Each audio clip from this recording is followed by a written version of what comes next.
This is not your normal story on how to end poverty. This is a story about why poor parents let their kids skip school because they don't feel like going. This is about why poor people turn down life-saving vaccinations. This is about why poor people choose to eat chips and candy over grains and vegetables. This is a story about how you view poor people. And this is a story about your life choices.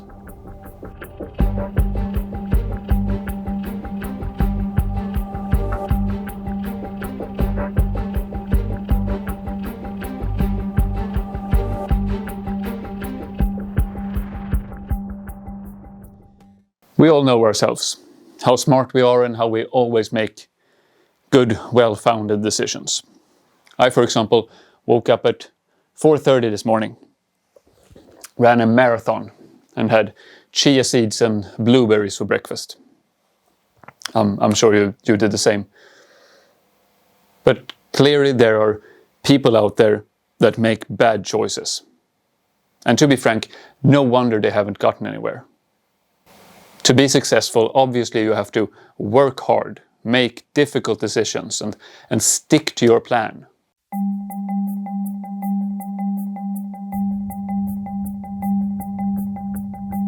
The extremely poor in the world, around 700 million people or so, spend around 50 to 70% of their income on food.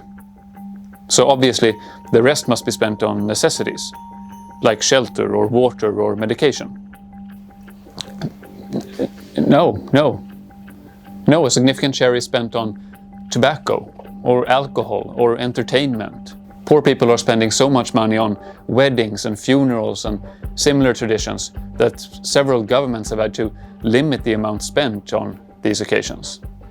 But maybe they are spending as much of their income on food as they can. I mean, there are food shortages in the world, right? Maybe there just isn't more food to buy. No. For basically every human on Earth, there is enough food to eat. The extremely poor just chooses not to buy it. In fact, this is also true if poor people start to earn more money. For the extremely poor, $1 in extra income only results in 67 cents in increased food spendings. And let me be clear here, these are people who are either actively starving or eat way below what they should for their own well-being. This is people living in areas where so-called stunting, when children don't reach their expected height due to eating too few calories in their early years. And wasting, where children are so far under their expected weight, they are at risk of serious health concerns or even dying, are still both highly prevalent. The extremely poor in the world would no doubt have benefited from eating more calories. Most have the economic ability to do so, and don't. Instead, they spend their money on luxury goods, and when buying food, they opt for more expensive calories, like meats, rather than cheap grains. Let us come back to food and talk a little bit about education and health.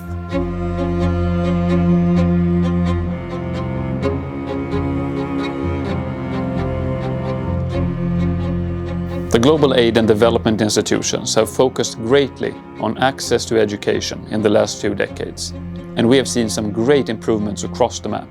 More children are enrolling in primary school than ever before, and girls are now only a couple of percentage points behind boys, closing a much greater gap just 20 years ago.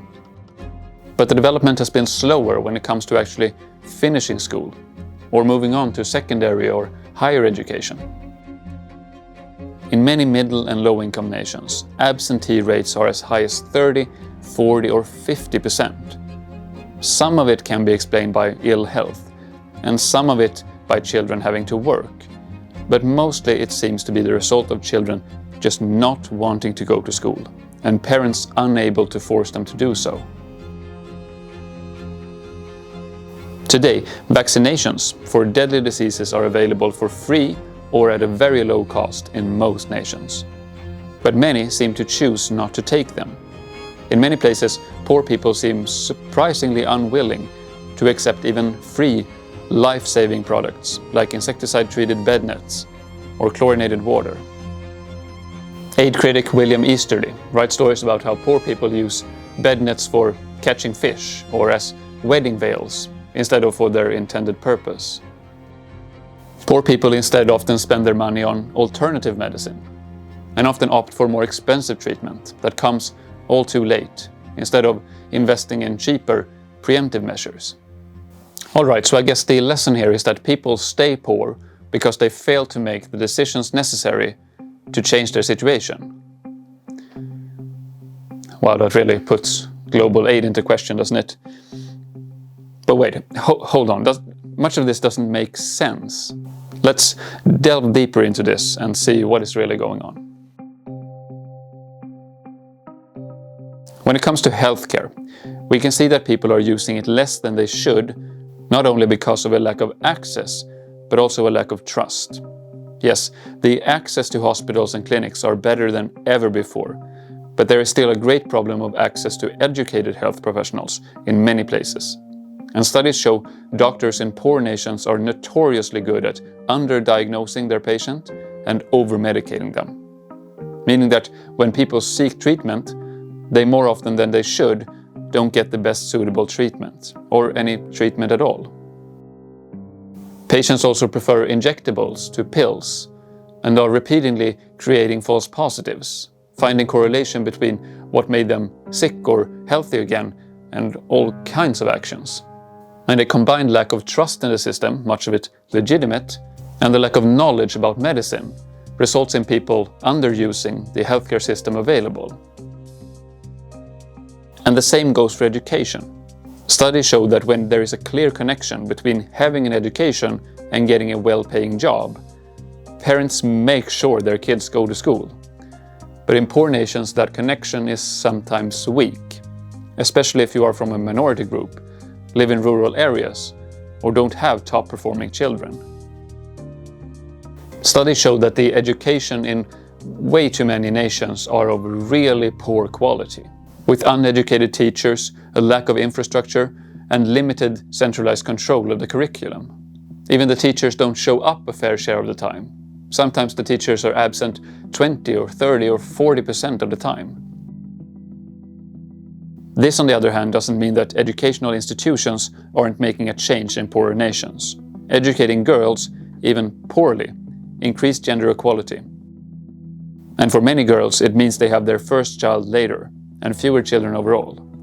And when the population have a basic level of education, they are more ready to transition into a growing economy and to participate in democratic institutions when they arise. And when it comes to the food, there are some factors that could explain partly why starving people are not spending that full extra dollar on food. With increased income, the disease burden is reduced, and that could mean a lessened need to calories. And when transitioning away from a highly physical work, that could also reduce the need for extra calories. But mainly this comes down to poor people just being people. Maybe you actually recognized yourself in some of the things I've talked about in this video. I sure did. I don't always make the best decisions for myself. I don't always choose the healthiest available food. I eat and drink a lot of stuff that are just plainly bad for me.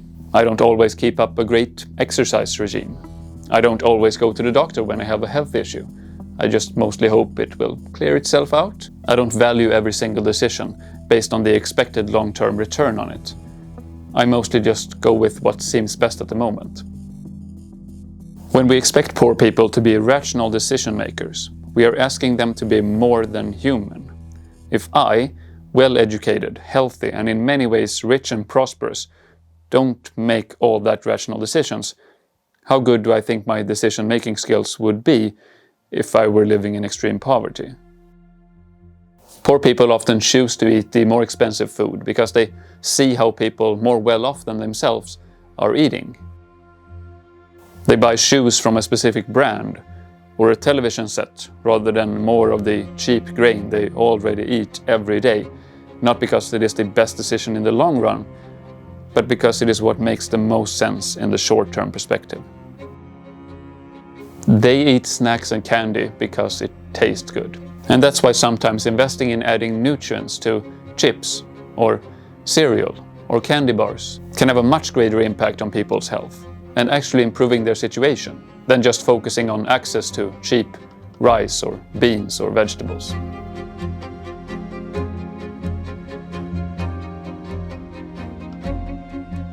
Much of what I talked about in this video is covered in depth in Poor Economics by Abhijit Banerjee and Esther Duflo, a book that I can highly recommend.